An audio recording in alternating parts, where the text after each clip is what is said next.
நிறைய பேர் எங்கிட்ட என்ன கேட்பாங்கன்னா, சார் எல்லா கோலுமே 20 வருஷம் 30 வருஷம் இன்வெஸ்ட் பண்ணுன்னு சொல்கிறீங்க, திடீர்னு அந்த 20வது வருஷமோ 30வது வருஷமோ கோவிட் வந்த வருஷம் வந்த மாதிரி மார்க்கெட் ஒரு 30-40% டவுன் ஆயிடுச்சுன்னா என்னோட போர்ட்ஃபோலியோவும் 30-40% டவுன் ஆயிரும், நீங்கள் சொல்கிற ரிட்டர்ன் கிடைக்காது, நான் எப்படி இன்வெஸ்ட் பண்ணுறதுமாங்க? சார் ஜென்ரலாக வந்து நீங்கள் கைடன்ஸ் இல்லாமல் இன்வெஸ்ட் பண்ணிங்கன்னா அந்த மாதிரி தவறுகள் நடக்கிறதுக்கான வாய்ப்பு இருக்குது. ஆனால் கைடன்ஸோட ஒரு ப்ரொஃபஷனல் கூட நீங்கள் ட்ராவல் பண்ணும்போது கண்டிப்பாக நீங்கள் எப்படி இன்வெஸ்ட் பண்ணணும் அப்படிங்கிற கேள்வி அவங்க கேட்பாங்க. என்ன நோக்கத்துக்காக இன்வெஸ்ட் பண்ணுறீங்க, எந்த டைம் பீரியட் உங்கள் பணம் திரும்ப தேவைப்படும், அது என்ன ஈவெண்ட்டுக்கு தேவைப்படுது, உங்கள் குழந்தையோட திருமணமா, உங்களுடைய ரிட்டையர்மெண்ட்டா, இல்லை வீடு வாங்கணுமா, என்ன பர்பஸ்க்காக இந்த பணத்தை வெளியெடுக்க போகிறீங்கிற ஒரு 10 கேள்விகள் கேட்பாங்க. அதெல்லாம் கேட்டுட்டு தான் உங்களுக்கு ஒரு ஸ்கீமே சஜஸ்ட் பண்ணுவாங்க.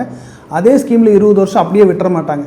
உங்கள் கோல்லேருந்து ஒரு 5-6 வருஷத்துக்கு முன்னாடியே உங்கள் ஃபண்டை வந்து ஈக்விட்டியிலேருந்து ஹைப்ரிட்டுக்கும் ஹைப்ரிட்லேருந்து டெப்ட்டுக்கும் பார்ட்டாக மூவ் பண்ணி அதை வந்து ஒரு சேஃப்டி ஜோனுக்கு கொண்டு வந்துடுவாங்க. அப்படி பண்ணும்போது இந்த ரீபேலன்சிங்கிற ஆக்டிவிட்டியை பண்ணும்போது கண்டிப்பாக அந்த வருஷத்தில் ப்ரொஃபஷனல் உங்களுக்கு கொடுக்கக்கூடிய 12 or 13% ப்ரொஜெக்ஷனை ஈஸியாக அட்டைன் பண்ண முடியும், உங்கள் கோலையும் ரீச் பண்ண முடியும். So always travel with a professional, don't be a DIY investor.